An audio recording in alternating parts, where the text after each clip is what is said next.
Assalamualaikum warahmatullahi wabarakatuh. Bertemu lagi pada mata pelajaran kitab kuning.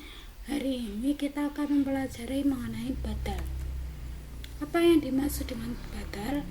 Wa atabi al-maksud bil hukmi bila wasitotin bainahu wa baina masbu'i.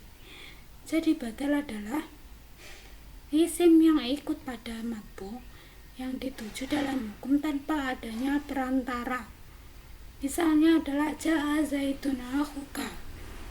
Aqultu asamaka nisfahu.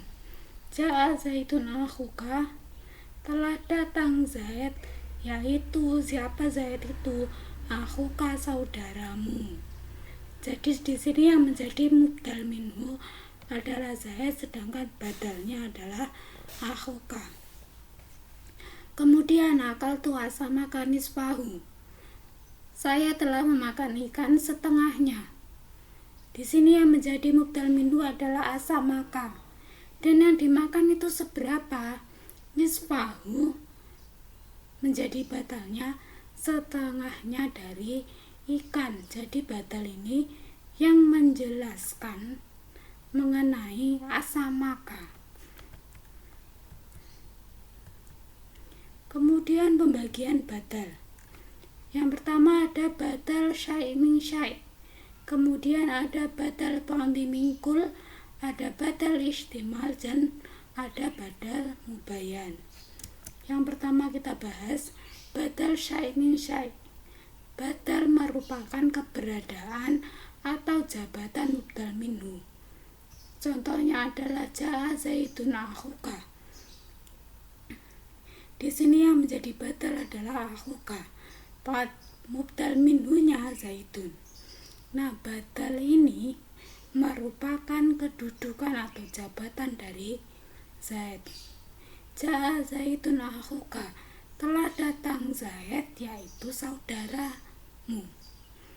Jadi badal di sini jabatannya Zaid itu sebagai akhuka atau saudaramu. Seperti itu. Atau misalnya ja'a Rasulullahi, ja'a Muhammadun Rasulullahi. Ja'a Muhammadun sebagai mubdal minhunya, Rasulullahi adalah jabatannya, berarti badalnya adalah Rasulullahi, mubdal minhunya adalah Muhammadun. Kemudian badal ta'dhi min kul. Badal merupakan bagian dari mubdal minhu. Akaltu asamaka nisfahu. Badal nisfahu ini adalah bagian dari ikan. Saya memakan ikan, yaitu setengahnya. Badal nisfahu ini yang dimakan hanya setengahnya adalah bagian dari ikan. Jadi setengahnya dari ikan. Syaratnya di sini ada dhamir yang kembali pada mubdal minhu. Kemudian badal ihtimal. Badal dan mubdal minhu ada kaitan erat selain pada bagian dan zatnya. Ajabani zaitun ilmuhu. Ilmuhu ini ada kaitan erat dengan Zaid karena sudah melekat pada zaitun. Ilmunya ini sudah melekat pada zaitun, bukan merupakan anggota atau bagian dari Zaid, tapi memang sudah berkaitan erat. Ini syaratnya juga harus ada dhamir yang kembali pada mubdal minhu. Kemudian badal mubayyan. Badal mubayyan ini dibagi menjadi 3. Yang pertama adalah badal ghalat. Apa itu badal ghalat? Lafaz yang disebutkan guna dijadikan badal dari mubdal minhu yang salah. Misalnya ja'a muallimu tilmidun.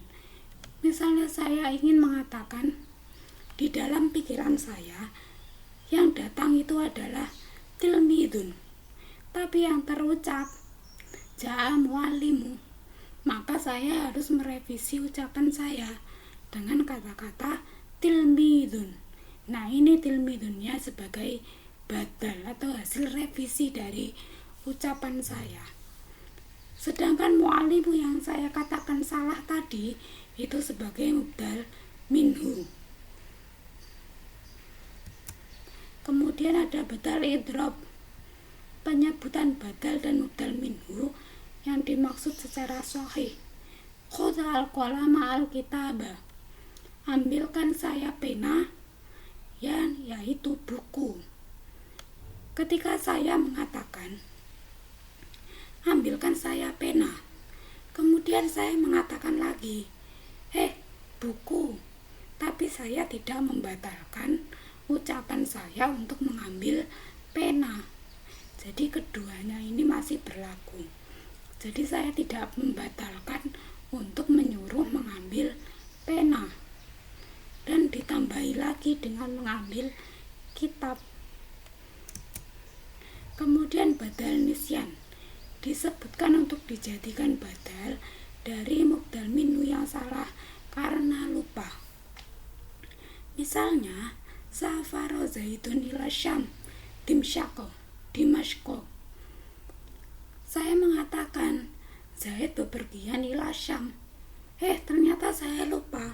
Ternyata Zaid itu bepergian ke Damaskus. Kemudian saya meralatnya dengan mengatakan Dimashko lagi. Itu berarti Syamnya ini menjadi mubdal minhu, sedangkan badalnya ini adalah Dimashko. Ini diucapkan ketika lupa.